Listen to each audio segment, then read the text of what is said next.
subject of the video is global climate change, the methane imperative. We're going to be looking at methane.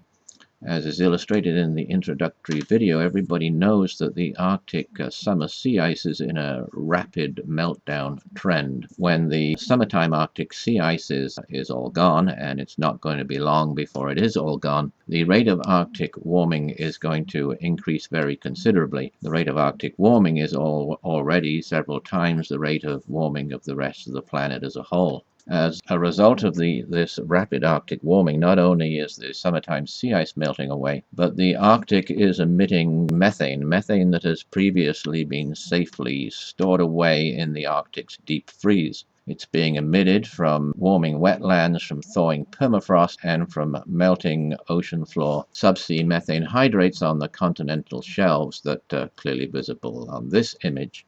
If you've been following global climate change, you can't have failed to have heard of the great concern because the Arctic is emitting methane, and you will have heard that the concern is because the methane is 25 times more powerful as a greenhouse gas than carbon dioxide. Well, it's a whole lot worse because Arctic methane emissions are 100 times more powerful than carbon dioxide. We're going to be looking at methane's global warming potential, the capacity of methane as a global warming greenhouse gas molecule. Here's methane in the atmosphere, 1 atom of carbon and 4 atoms of hydrogen, CH4. It's most important that we know right now what the global warming capacity of methane is, because right now, in fact, methane has been and is being emitted in increasing amounts from the Arctic. Starting by going way back in time, going back as far as 800,000 years, in fact, which is the most recent ice core. 0 here is today, and 800 is 800,000 years ago. The top trace here is the temperature change in degrees C. The middle here is the atmospheric carbon dioxide concentration in green, and the bottom here is the atmospheric methane concentration in blue. And it's immediately obvious, of course, that the temperature goes up and down practically in sync with carbon dioxide going up and down and methane going up and down. If we look closely, even on an 800,000 year trace, in actual fact, the methane rises and falls more in lockstep with the temperature rise and fall than does the carbon dioxide. The pattern of the methane here is much closer to the pattern of the temperature change here than is the carbon dioxide. And the same applies to the other ups and downs between the glacial ice age lows and the interglacial periods, the warm periods. Also notice that the increase, the natural global warming, is always much faster than is the natural cooling. So the planet system, in other words, has a tendency towards abrupt warming, and that's natural. This graph here from a climate science paper is much more recent and much narrower time frame. This is only 10,000 years ago where this one starts, and it only goes to 14,500 years ago. And this shows in a very dramatic manner the tight correlation between atmospheric methane and the global temperature. This is from Greenland ice core, and this is a period called the Younger Dryas, in which there was an abrupt cooling, and that was followed by an even more abrupt warming. The temperature again is red, and the atmospheric methane again is blue. You can see the lockstep between the methane and the temperature here, and the absolute lockstep as the methane and the temperature rise very abruptly. This is a temperature change of 12 degrees C in little more than a decade, and the scientists say that there was time during the Younger Dryas or post-Younger Dryas warming, and this is completely astounding, when the temperature, the natural global warming, was as rapid as 1 degree C per year. So what we've seen is that the ice core data would suggest methane is at least as important a driver as global temperature than CO2. The patterns of the temperature rise and falls are more in lockstep with methane, in fact, than CO2, and the recent abrupt cooling and even more abrupt warming of the Younger Dryas shows this dramatically. We've also seen that the ice cores show the warming tends to be abrupt, the natural global warming tends to be abrupt. We're looking at another ice core. This is one of the early ice cores, and this is actually from the very first IPCC assessment in 1990. It's the Vostok Antarctica ice core. It just goes back 160,000 years. Here's today at 0, 160,000 years. Here's the temperature in red on the top, and this is atmospheric carbon dioxide in blue and atmospheric methane in green. Over this shorter time frame of 160,000 years, it's impossible to mistake. In this shorter time frame of 160,000 years, it's impossible to miss the much closer correlation with the rise and fall of atmospheric methane and the rise and fall of the global temperature compared to the rise and fall of carbon dioxide and the temperature. Clearly, the methane pattern is far, far closer than is the carbon dioxide pattern to the temperature. What this shows is that the increase in the greenhouse gas concentrations follows the increase in temperature. Skeptics have got a lot of mileage out of this, but what it shows is something extremely important, and it's carbon feedback, because what happens is that there's a very small increase in global temperature due to a small increase in solar insolence. That's due to the orbital changes of the Earth in relationship to the Sun, and they happen regularly. And what happens is that this very small change triggers three kinds of climate feedbacks. There's the melting of ice sheets, a reduction of albedo, which warms the planet, and from the surface of the planet and from the ocean, methane and carbon dioxide are released. The very interesting thing is that there's a huge difference between the responsiveness of the sources of methane and the responsiveness in the sources of carbon dioxide. The methane only lags the temperature increase by 30 to 50 years. The carbon dioxide lags the temperature increase by 800 years. So that is indeed a huge difference. This therefore clearly points to a most important role of increase in atmospheric methane, and specifically increase by carbon feedback in driving global temperature. The ice core is the only real Earth model, and it tells us that avoiding methane feedback is one of the absolute priorities of climate change science or policy, or it certainly should be. But it's not been. There is one organization that is specifically focused on methane. That is the Arctic Methane Emergency Group, who are now warning the world of the extreme risk of planetary catastrophe from already started Arctic methane feedback emissions. This risk is extreme because, of course, the summer Arctic sea ice is now in a meltdown situation, and within a matter of years, the summertime, the Arctic is going to be free of sea ice, and that is going to increase, as we have been warned for many years. That is going to increase the rate of warming of the Arctic, of the northern hemisphere, and the planet to some degree as a whole. The imminent risk of methane feedback runaway, which has always been the big fear, with the imminent loss of the Arctic sea ice, means we have to assess mitigation. That means preventing catastrophe over a very short time frame.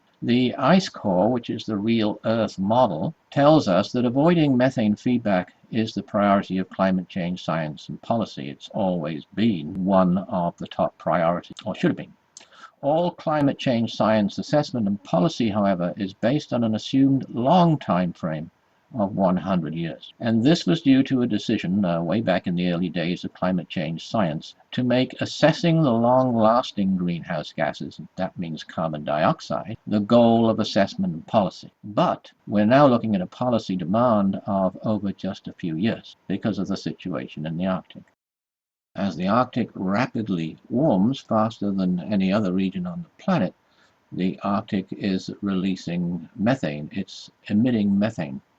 So now we are going to look at what is the global warming potential of methane emissions. How powerful are methane emissions at causing global warming compared to carbon dioxide? Greenhouse gases are global warming greenhouse gases in the atmosphere because they all absorb infrared energy and they radiate it in all directions, and that warms up the lower atmosphere and the surface of the planet.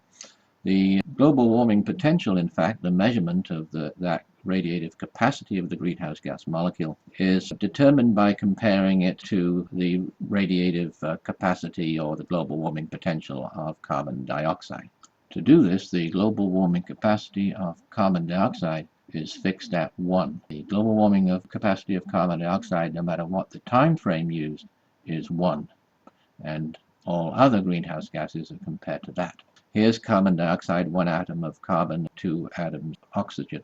By agreement amongst the scientists, the time frame of the global warming potential that is still being used in the climate change science is a long time frame. It's 100 years.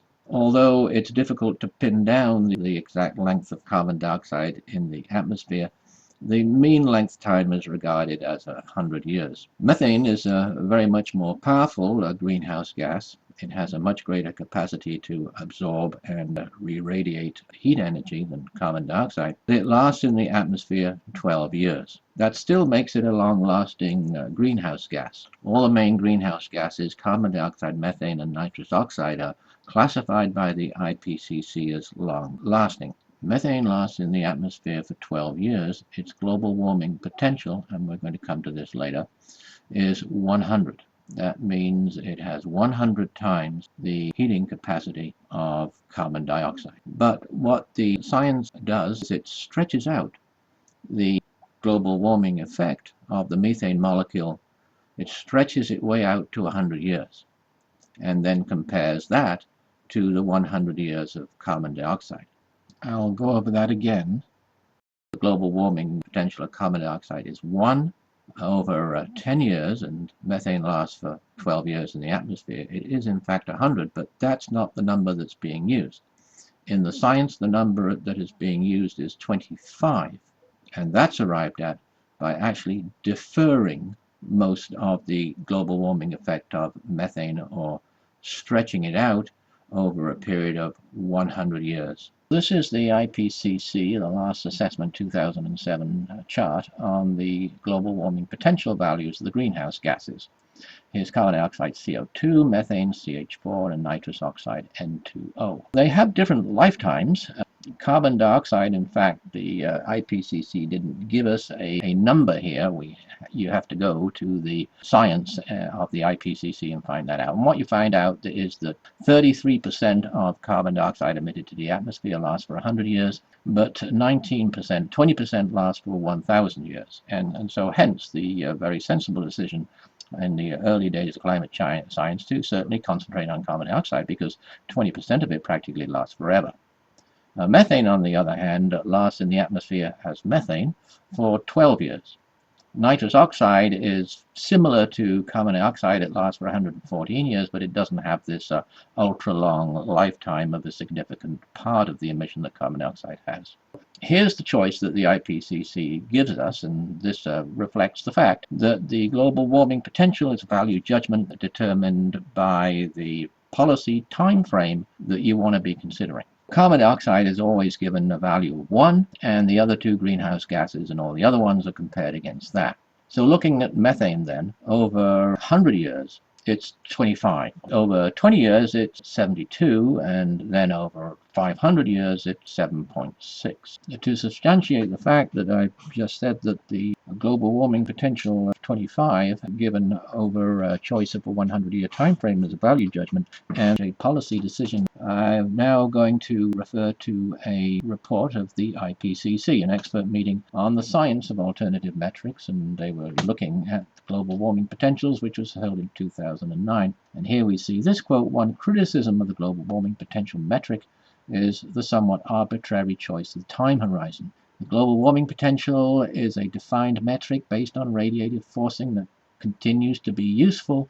Shortcomings have been identified. However, the scientific basis has not been fully established to address these shortcomings comprehensively in any currently discussed metric, and so we are continued to be stuck with the artificially low global warming potential of methane of 25. The effectiveness, the report says, of the use of a given metric depends on the primary policy goal. For example, to limit the long-term temperature change, limit the rates of change, avoid particular impacts, and balance costs and benefits. Depending on the specific policy goal or goals, alternative metrics may be preferable, and the numerical value of the global warming potential can depend markedly on the choice of the time horizon. The choice of any particular time horizon involves value judgments in terms of future commitment. We're now moving to the amount of warming, the radiative forcing that the science attributes to each of the greenhouse gases. This is the amount of warming here. This is taken from the IPCC. Carbon dioxide is the big one. Here's methane, and here's nitrous oxide. These are the three main long-lasting greenhouse gases that are constantly being emitted by industrial civilization. The warming is calculated by the amount of the greenhouse gas in the atmosphere and the global warming potential of the greenhouse gas. There's a heck of a lot more carbon dioxide in the atmosphere than methane or nitrous oxide. Carbon dioxide is a trace gas. It's present in very tiny amounts. It's measured in parts per million. But the other two are in much tinier amounts because they're measured in parts per billion. This quote here I've taken from Skeptical Science, which is an excellent website in which a scientist explains the errors, or rather the lies, of the skeptic climate change denial campaign. So it's well worth visiting. While methane is a more potent greenhouse gas than carbon dioxide, there is over 200 times more carbon dioxide in the atmosphere. For example, carbon dioxide levels are, at the time this published, 380 parts per million, while methane levels were 1.75 parts per million. So 380 parts per million for carbon dioxide and 1.75 parts per million for methane. Hence, the amount of warming methane contributes is calculated at 28% of the warming that carbon dioxide contributes. However, the very much smaller amount of warming that the science attributes to methane compared to carbon dioxide is based also on the assumption that methane does not have a global warming potential 100. This is calculated by a global warming potential of methane of only 25. Now going to a presentation given by one of the world's top experts on global warming greenhouse gases and their potentials, which we're looking at, and that's V. Ramaswamy with the NOAA, the National U.S. Ocean and Atmospheric Administration, and Princeton University. And in this presentation, he says, a measure of the relative radiative effect of a given substance compared to another, interpreted over a chosen time horizon, and that it's a simple, effective concept in place since the first IPCC environmental assessment in 1990. He goes on to describe that there are dependencies and complexities on the choice and application of the global warming potential. And the one which we're interested in particularly is the time horizon choice. He says in the presentation this depends on the user emphasis. Shorter horizons are used if the focus is on short-term effects and processes, for example, responses of continents to a forcing. Now, we would be most interested in the response on continents, especially mid-continents, because that's where we grow our food. And so for policy of safeguarding food security, a 100-year time frame would be totally inappropriate. Shorter horizons are used if speed of potential climate change is of interest rather than the eventual magnitude.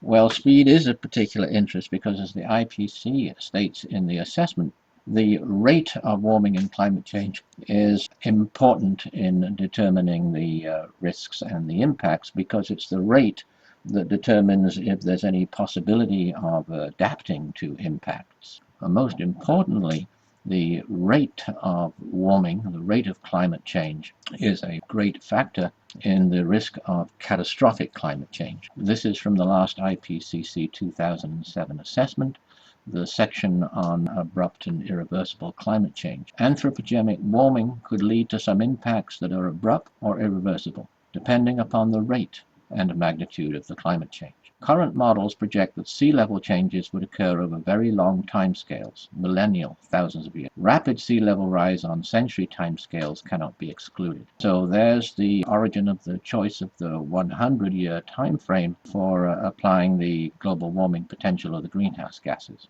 Climate change is likely to lead to some irreversible impacts. That's an enormously important statement. For example, there's extinction of species. As global average temperature increase exceeds about 3.5 degrees C, model projections suggest significant extinctions, 40 to 70% of species assessed around the globe. The last one here is what we're looking at in terms of Arctic methane. Changes in terrestrial and ocean carbon dioxide uptake may feed back on the climate system. So what that says is that abrupt and irreversible change irreversible climate change, global warming, can include the carbon feedbacks. And the largest carbon feedbacks, both terrestrial and ocean, are in the Arctic.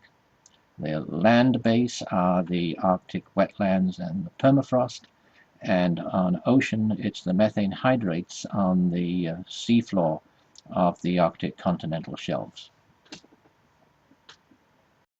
So for that we would also regard a 100-year time frame as inappropriate. Longer horizons are used for long-term change. For example, the slow transfer of heat into the deep oceans and sea level rise choices, and these are used in the IPCC, and he cites the 20, 100, and 500 years. I'm sure you haven't pretty well, whenever climate change risks and impacts are mentioned anywhere, what is talked about is the sea level rise, almost to the exclusion really of anything much else. The sea level rise is a very long-term horizon. That's not going to come into play for hundreds of years, and it's a very slow process. We're talking about a time frame here of 1,000 years. So this longer horizon, which actually has been chosen and continues to be chosen because of the slow because of the sea level rise problem, ignores the much earlier and much greater risks to water security, food security, and to health security of populations. But the global warming potential has dependencies and complexities. And of course, the big one is the time horizon choice. That depends on the user emphasis. And the user is the person who determines the policy. Shorter horizons are used if the focus is on short-term effects, processes. For example, the response of continents to a particular forcing. And that's certainly one which we should be looking at because of food security. So we should be looking at shorter time horizons, but we're not. We're still looking at 100 years. Shorter horizons are relevant if the speed of potential climate change is of interest rather than the eventual magnitude. So looking at the Arctic, where we got all these positive, that is bad, feedbacks all coming cascading on together at an extremely rapid rate in terms of the Arctic sea ice summer meltdown, we should be looking at very short horizons. Longer horizons are used, and we are still stuck in that framework, for long-term change. For example, the slow transfer of heat into the deep oceans, sea level rise.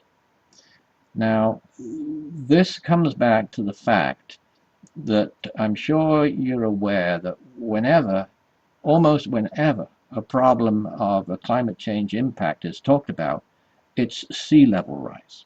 You don't hear about the effects on crops, for instance. You don't hear of the effects on health, for instance. They're all very, very much immediate, and they've started already. Immediate short-term horizons due to climate change. And so here in the presentation he says the choice by the IPCC are 20 years, 100 years, and 500 years. and that methane for the 100 years horizon was 25 in the first and second assessment, 23 in the third assessment, and 25 in the fourth assessment. Methane, unlike carbon dioxide, is a highly reactive gas in the atmosphere, and this diagram illustration from NASA shows its reactivity. It also shows main sources of methane. The fossil fuel industry, particularly natural gas and coal, is a source of methane. Manure is a source of methane. Ruminant livestock is a source of methane. Peatlands is a source of methane. Rice paddies, which are artificial wetlands, and natural wetlands are a source of methane. And finally, a small source of methane is from subsea methane hydrates. In the atmosphere, under the influence of the hydroxyl radical, methane is oxidized to water vapor, to carbon dioxide, and via a reaction with other pollutants converted to ozone. And all three of these are greenhouse gases. So while methane, strictly speaking, scientifically only lasts as methane in the atmosphere for 12 years, if we're looking at the global warming climate change problem, we're looking at methane emissions, and that results in the global warming and climate change effect of methane lasting for a lot longer than 12 years. And that's because of its conversion of products in the atmosphere to other greenhouse gases, notably carbon dioxide among them. Having explained what happens to methane in the atmosphere, I'm now returning back to the global warming potential presentation by the expert V. Ramaswamy. I haven't included all the presentation, but this is extremely important. Methane, though it disappears after 12 years, the global warming of a methane emission continues. This is just the last little quote from the global warming potential expert from Princeton University, but it's really important. And that is that the oxidation of methane to carbon dioxide is not considered in calculating the global warming potential of methane. And that is extremely important because of this. The carbon dioxide product of methane emissions can have a greater global warming effect than the original methane. And here's a quote on that from another expert, David Archer. The impact of a slow, ongoing methane release might be to have a greater radiative forcing from the accumulated carbon dioxide than from the increased methane concentration. And there's actually 3 published references on that. This, of course, has enormous implication for today's situation in the Arctic, with methane being emitted by carbon feedback from all the Arctic pools, sources of methane, because this isn't going to stop. It's going to carry on unless there's intervention, and that means that a lot of it will get converted to carbon dioxide, and carbon dioxide, a lot of that lasts in the atmosphere practically forever. By now, we're pretty well at the end of the video, by the way. By now, I hope it's pretty clear that we should not be using the global warming potential that we are using, which is the 25 times carbon dioxide over 100 years. We're given a choice by the IPCC, and so we definitely should be using the global warming IPCC global warming potential of 72, which is the number over 20 years. The most appropriate would be over 10 years, which is where we started with the video, and that's 100. And that's most appropriate because, for many reasons, we're in a planetary emergency situation. James Hansen said we were in 2008. John Holbrook said we were past a dangerous interference with the climate, and we were facing the risk of a climate catastrophe in a lecture which he gave and repeated starting in 2006. But because of very rapid events of the Arctic, which the Arctic Methane Emergency Group is working to warn the world about, this makes the global warming potential of 100 an imperative to be using. As with pretty well everything in climate change science, we're going to end up with a model. There is one published model which substantiates that the global warming potential of methane is indeed 100. It's very hard to find in the science a number on the global warming potential of under 20 years. IPCC 20 years is 72. A paper in the Copenhagen Consensus on Climate, which is a perspective paper on methane mitigation in response to climate change by Johansen and Hedinus, and that was released in 2009 in the workup to the Copenhagen Climate Conference. And this is a modeled result. What they did here was they set up a pulse, an instantaneous pulse of carbon dioxide and one of methane, and then they followed for hundreds of years the global warming effect. Methane is a considerably stronger greenhouse gas than carbon dioxide. For short time horizons of less than 10 years, that's what we need to look at because we're in an emergency because of the Arctic. The effect on the temperature is about 100 times as strong for equally sized emission pulses. So we should be using, as the Arctic Methane Emergency Group is recommending, we should be using, it's validated by this model, a global warming potential for methane of 100 compared to carbon dioxide. An emission pulse of methane has an effect on the global average temperature for longer in time than the atmospheric perturbation lifetime of methane. So that's saying that although methane lasts in the atmosphere just 12 years as methane, the emissions global warming effect continues way longer than that. And of course, that's what we should be looking at. And finally, this is an excellent place to finish up on the video. Even though the temperature response of a methane pulse lingers on for more than a century, so the warming of methane emission continues for more than 100 years. The effect on the temperature decays considerably faster than for an emission pulse of carbon dioxide. Emissions of carbon dioxide has in principle an irreversible effect on the global average surface temperature, while methane has not, except, that is, for the fact that methane is converted into carbon dioxide. But this is a good place to finish because I don't want to give the impression that carbon dioxide is not vitally important to control, and the only way to control carbon dioxide to stop the global temperature and climate change and ocean acidification increasing